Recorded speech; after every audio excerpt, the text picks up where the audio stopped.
کہ اس کا تو روپ رنگ ہی بدل چکا تھا۔ عروشے کے چہرے نے لہو چھلکایا۔ وہ چپ چاپ آگے بڑھ کر ناشتہ بنانے لگی اور اس ظالم کو بیٹی دینے کا پروگرام تھا جو رات اس پر طوفانی بادل بن کر برسا تھا۔ عروشے کس کے لیے بنا رہی ہو چائے؟ روحا کو حیرت ہوئی کیونکہ اتنی لائٹ چائے تو بس اشان پیتا تھا۔ وہ بڑی ماں ان کے لیے۔ وہ شرم سے دھوری ہوئی اور رخ موڑے ہی رکھا۔ کچھ لوگوں کے تو رنگ ڈھنگ ہی بدلے بدلے لگ رہے ہیں۔ خیریت تو نہیں لگتی؟ روحا نے ہنسی دباتے چھیڑا تو کپ میں ڈالی چائے پر اس کی گرفت سخت ہوئی۔ فوراً ٹرے اٹھا کر کچن سے کھسک آئی تھی کہ ایشان کی ابھی ابھی آنکھ کھلی تھی۔ اوندھے لیٹے اپنے پہلو میں دیکھا تو بیڈ خالی تھا۔ وہ گہرا مسکراتا پھر تھکیے میں منہ دیکھ گیا۔ جب دروازے سے اس کی مہکتی آہٹ اندر آئی، عروشے اس کے قریب کھڑی تھی۔ ٹرے سائڈ ٹیبل پر رکھی، اب اسے اٹھانا دنیا کا مشکل ترین مرحلہ لگ رہا تھا۔ ایش! بالآخر اس نے پکار ہی لیا۔ وہ جو جاگ رہا تھا یوں ہی جان کر لیٹا تھا۔ عروشے نے ہلکا سا کندھا ہلایا۔ وہ جھٹکے سے سیدھا ہوا اور اسے کھینچ کر اپنے سینے پر گرایا۔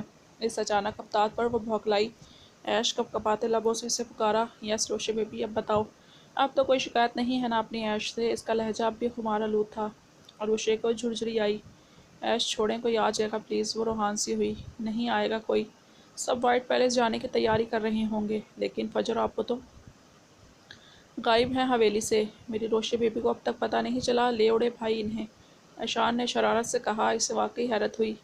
وہ میں آپ کے لیے چائے لائی تھی۔ روشے نے اس کی گستاخ نگاہوں سے راہ فرار چاہتے ہوئے اس کی توجہ دوسری جانب مبذول کرنی چاہی۔ پر برائٹ، تم میری پرمیشن کے بغیر یہاں سے اٹھ کر کیوں گئی؟ یو نو واٹ، مجھے چائے نہیں، چاہ چاہیے۔ چاہ سمجھتی ہو؟ ایشان نے چھیڑا اور نگاہیں اس کے ہونٹوں پر ٹکائیں تو وہ بوکھلا گئی۔ ایش لیو می، اس نے جھنجھلا کر اسے سینے میں منہ دیا تو ایشان نے کہکہا لگاتے اسے ایک طرف اتارا اور اٹھ کے بیٹھ گیا۔ وہ بھی جلدی سے سیدھی ہوئی۔ جاؤ جلدی سے ریڈی ہو جاؤ، ہمیں نکلنا ہے، ایشان نے کہا تو اس نے وہاں سے کھسکنے میں ہی عافیت جانی۔ وہ سب وائٹ پیلس واپس لوٹے تھے۔ عروشے ایشان کے پہلو میں سہمی سے اندر داخل ہوئی۔ سامنے سے ماہر خان آتا دکھائی دیا تو وہ بے اختیار ایشان کی چوڑی پیٹھ پیچھے چھپ سی گئی تھی۔ اس بات نے اسے پھر دکھ پہنچایا تھا۔ تبھی وہ دھیمے قدموں سے چلتا ایشان کے سامنے آیا تھا۔ عروشے بیٹا سامنے آؤ، اس نے نرمی سے کہا تو عروشے جھجکتی سامنے آ گئی تھی۔ ماہر خان نے اس کے سر پر ہاتھ رکھا تھا۔ سوری بیٹا، جانتا ہوں جو بھی ہوا اس میں تمہارا کوئی قصور نہیں تھا، اس لیے سوری۔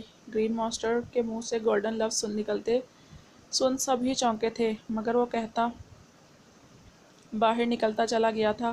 رواحہ پلر کے پیچھے سے دیکھتی رہی۔ سب واپس لوٹ آئے تھے مگر ان میں سب کچھ بگڑتا چلا جا رہا تھا۔ آج ایک ہفتہ ہو چکا تھا۔ آریان کا نکاح تھا آج۔ وائٹ پیلس کی رونقیں لوٹ آئی تھیں مگر ان دونوں میں ایک سرد سی دیوار آ چکی تھی۔ بہت ضروری بات پر ہی ماہر اور وہ ایک دوسرے کو مخاطب کرتے تھے، ایک ہی کمرے میں جیسے دو اجنبی رہ رہے تھے۔ رواحہ نے کئی بار اس سے بات کرنے کی کوشش کی مگر ہمت ہی نہیں ہوئی۔ ہاں، اس کے الفاظ سخت تھے۔ وہ وضاحت دینے کئی مرتبہ آیا تھا اس کے پاس مگر بدلے میں اس نے بھی تو کچھ کم نہیں کیا تھا، اپنے الفاظ کے تیروں سے اسے گھائل کر کے رکھ دیا تھا، جیسے اس کی کمر توڑ کر رکھ دی تھی۔ سب نکاح کی تیاریوں میں مصروف تھے۔ وائٹ پیلس میں ایک ہنگامہ سا برپا تھا۔ آریان نے گولڈن شیروانی پہنی تھی۔ آج بس نکاح تھا۔ رخصتی کامران حسن شفا کی پڑھائی مکمل ہونے کے بعد حسن مینشن سے کرنے والے تھے۔ شفا نے گولڈن میکسی پہنی ہوئی تھی جس کے گھیرے میں ہلکا سا شاکنگ کلر کا ٹچ تھا۔ اس مناسبت سے سب نے شاکنگ کلر کی ہی مختلف شیڈز میں ڈریس پہنے ہوئے تھے۔ جب منی اس کے کمرے میں داخل ہوئی تو وہ سخت قسم کا منہ پھلا کر بیٹھی ہوئی تھی۔ منی کو ہنسی آئی۔ کیا ہوا ماہر خان کی مارشمیلو کو؟ منی نے چھیڑا۔ یہ کیا ہے منی، مجھے نہیں یہ پہننا۔ وہ جو اپنے گرد دوپٹہ پھیلائے بیٹھی تھی، جھنجھلا کر دوپٹہ اتارا تو منی کو مزید ہنسی آئی۔ شاکنگ فراک میں گلے ہی ذرا گہرے تھے مگر وہ اس قدر حسین لگ رہی تھی جیسے مومی گڑیا شاکنگ لباس میں اس کے سامنے کھڑی ہو۔ ارے ہٹ، میرے سامنے یہ نخرے مت کر، جب وہ تیری ہری بلا تیرا حشر بگاڑے گا تو اسے دکھائیو یہ نخرے، منی نے چٹخارا لے کر کہا۔ اور یہی وہ لمحہ تھا جب وہ بلیک ٹو پیس میں نکسک سا تیار اندر داخل ہوا تھا۔ منی کی صرف بات سن لی تھی بلکہ سامنے کھڑی اپنی مومی گڑیا کا توبہ شکن حسن بھی ملاحظہ کیا۔ وہ ٹرانس کی سی کیفیت میں بری طرح پھنسا تھا مگر بہت جلد ہی اس کے گڑبڑا کر دوپٹہ اٹھانے پر اپنی کیفیت پر قابو پاتا اس پر سے نگاہیں ہٹاتا ڈریسنگ روم میں گم ہوا تھا۔ رواحہ نے لال بھپکا چہرے لیے منی کو گھورا تو وہ دانت نکالنے لگی۔ وہ جو کچھ بھی لینے آیا تھا اندر بھول چکا تھا کیا کرنے آیا ہے۔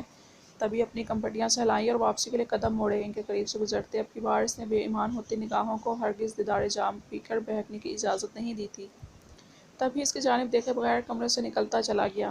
اس کے اندر جو ایک بیوی تھی جو چاہتی تھی کہ اس کا سجا سورا روپ شوہر کی نگاہ ناز سے معتبر ہو، اس کی حسرت ہی رہی۔ تبھی دو آنسو ٹوٹ کر گریبان میں جذب ہوئے، جنہیں اس نے منی سے بمشکل چھپایا تھا۔ سب باہر اکٹھا ہو رہے تھے۔ آروشی تیار ہو کر کسی سے چھپتی پھر رہی تھی۔ اندر روم میں وہ واش روم میں نہا رہا تھا۔ اس نے کہا تھا کہ تیار ہو کر مجھے دکھائے بغیر باہر مت نکلنا، مگر وہ اس ایک ہفتے میں اسے اس قدر پریشان کر چکا تھا کہ اس نے تیار ہو کر روم سے کھسکنے میں ہی عافیت سمجھی۔ مفرا کی الگ جان عذاب میں پھنسی تھی۔ ایک ہفتہ ہو چکا تھا اسے واپس لوٹے۔ وہ منہ سے کچھ نہیں بولتا تھا مگر نگاہیں اور ان کے سوال توبہ۔ تبھی وہ تیار ہو کر کچن میں چلی آئی تھی۔ فجر تیار ہو کر بیڈ پر بیٹھی تھی۔ طبیعت خراب سی تھی، پاؤں پر سویلنگ ہو رہی تھی۔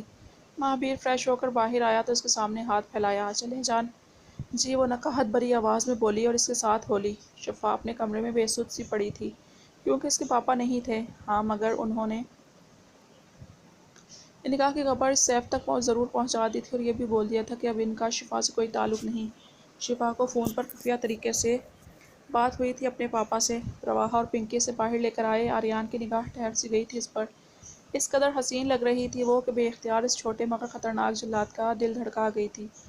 اسے لا کر صوفے پر آریان کے پہلو میں بٹھایا گیا۔ نکاح کی شروعات ہوئی اور جلد ہی ایجاب و قبول کا مرحلہ طے پا گیا۔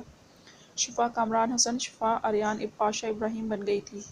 وہ اب پاس بیٹھے شخص کی وقتاً فوقتاً خود پر پڑتی گہری نگاہوں سے فطری جھک جھک محسوس کر رہی تھی۔ نکاح کے وقت ریشما بھی باہر موجود تھی جو اب اپنے کمرے میں جا چکی تھی۔ تبھی ایک طوفان بدتمیزی برپا ہوا تھا لاؤنج میں۔ سب نے کافی انجوائے کیا۔ منی نے ڈانس کرتے ہوئے بیچ میں دلہا دلہن کو بھی گھسیٹ لیا تو کافی ہوٹنگ ہوئی تھی۔ ماہر ایک طرف بظاہر لاپرواہ سا کھڑا تھا۔ اس سے پتا تھا وہ بار بار اس کی جانب دیکھ رہی ہے، اسی لیے خود اس جانب تکنے سے گریز ہی کر رہا تھا۔ فجر کی طبیعت کی وجہ سے مہابیر اسے روم میں چھوڑ آیا تھا، بلکہ اسے کھانا اور میڈیسن دے کر آرام کرنے کا بول آیا تھا۔ آج اس کا آریان کی ویسی درگت بنانے کا فل پروف پروگرام تھا جیسا ماہر کے نکاح پر انہوں نے اس کا بنانا چاہا تھا، مگر اس کی زد میں فجر آ گئی تھی۔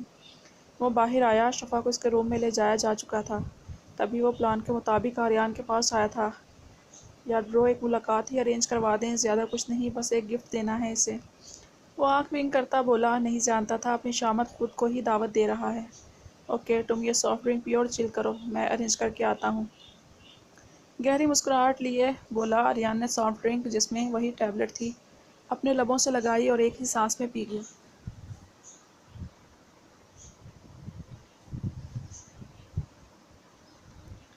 ادھر مہابیر نے شفا کے پاس آشی کو بھیجا تھا جو اسے جوس دے کر آئی تھی، جو اسے پلائی تھی۔ اب ان کی اوٹ پٹانگ حرکتیں ریکارڈ ہونی تھی اور بعد میں آریان کی واٹ لگانی تھی۔ اس نے جاؤ آریان، وہ روم میں ہے، تمہارا ویٹ کر رہی ہے، وہ کہتا شیطانی سے ہنسی ہنستا اپنے روم میں چلا آیا۔ آریان اس کے روم کی جانب گیا مگر راستے میں ہی دماغ گھوم چکا تھا۔ لڑکھڑاتا اس کے روم میں داخل ہوا جہاں وہ تالیاں مار مار کر ہنسنے میں مصروف تھی۔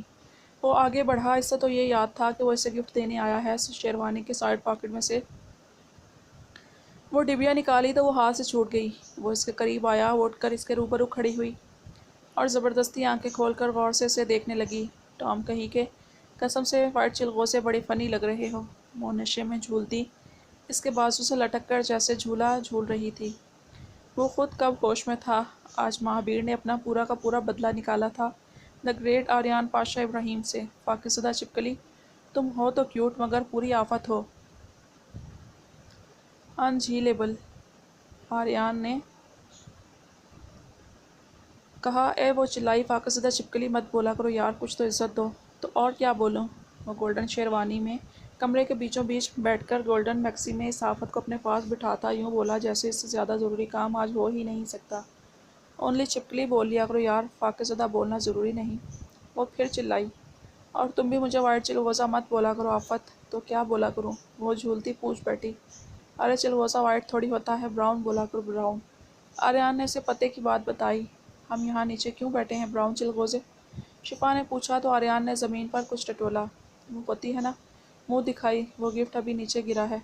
اچھا ہوا گر گیا، اس چھپکلی جیسے منہ میں نیا کیا ہے؟ وہ ہنسا گیا۔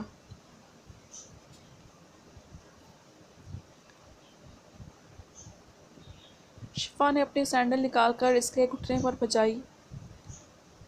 آؤچ! ارے کیا کر رہی ہو آفت، اس نے جھولتے ہوئے گھٹنا سہلایا۔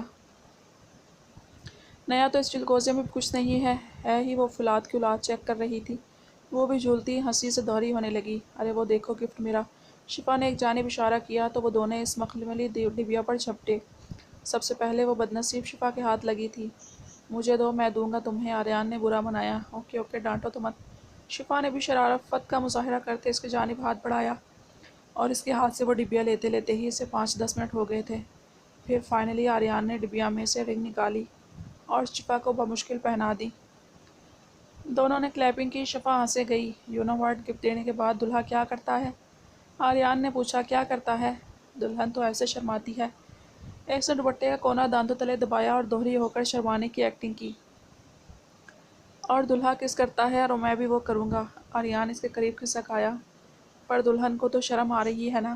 وہ پھر آدھا چہرہ دوپٹے میں چھپا کر دوہری ہوئی۔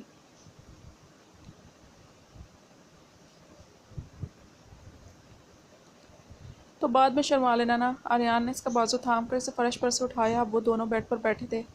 اب میں کس کروں گا تو بعد میں شرمانا، اوکے؟ آریان نے اس کے قریب ہوا۔ اوکے۔ شفا بھی اس کے قریب ہوئی۔ آریان اس کے ہونٹوں پر جھکنے لگا جب وہ ہوش و خرد سے بیگانہ ہو کر بیڈ پر لڑک گئی۔ اف، بولا بھی تھا بعد میں شرمانا۔ آریان نے کندھے اچکائے اور وہیں پیچھے کو لڑک کر وہ بھی ہوش کھو بیٹھا۔